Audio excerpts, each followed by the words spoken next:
Assalamualaikum warahmatullahi wabarakatuh. Nama saya Danira Khaira Safina dari kelas 11 IP1. Pada kesempatan kali ini saya akan menjelaskan sejarah lahirnya Tentara Nasional Indonesia.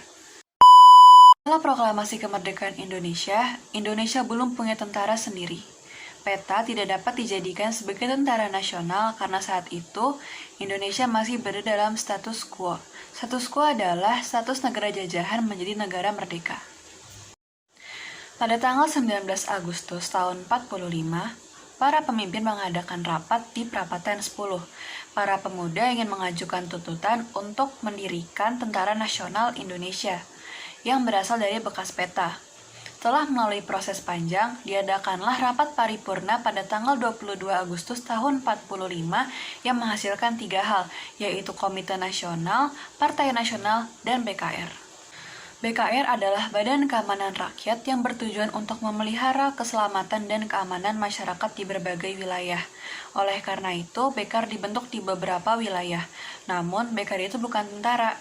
Jadi, sampai akhir Agustus tahun 45, Indonesia belum mempunyai tentara sendiri.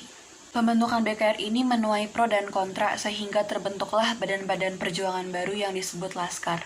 Laskar adalah organisasi perjuangan yang tidak memiliki senjata, kurang disiplin, dan tidak memiliki pemimpin yang berpengalaman.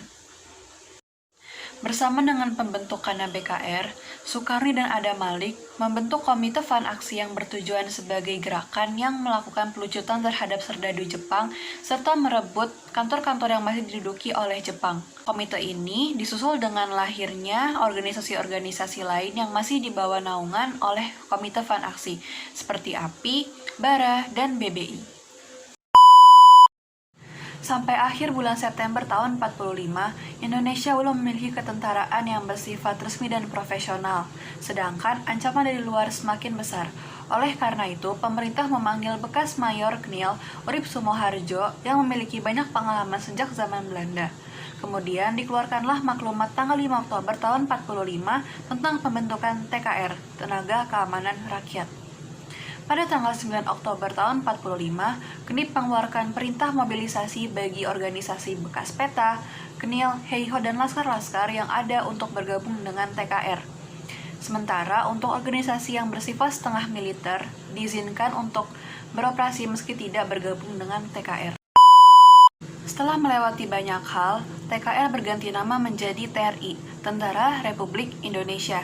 Dalam maklumat perintah tanggal 26 Januari disebutkan bahwa TRI merupakan tentara rakyat, tentara nasional, dan tentara kebangsaan.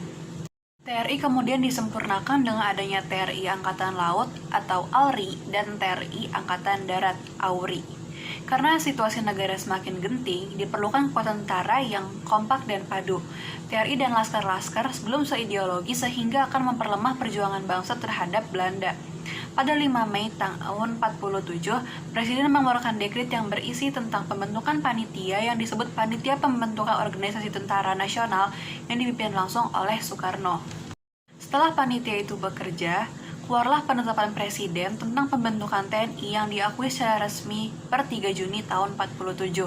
Secara resmi, TNI adalah penyempurnaan dari TRI. Sekarang ini ada 3 bagian dari TNI, yaitu Angkatan Darat, Angkatan Udara, dan Angkatan Laut yang terkenal dengan nama ABRI, Angkatan Bersenjata Republik Indonesia.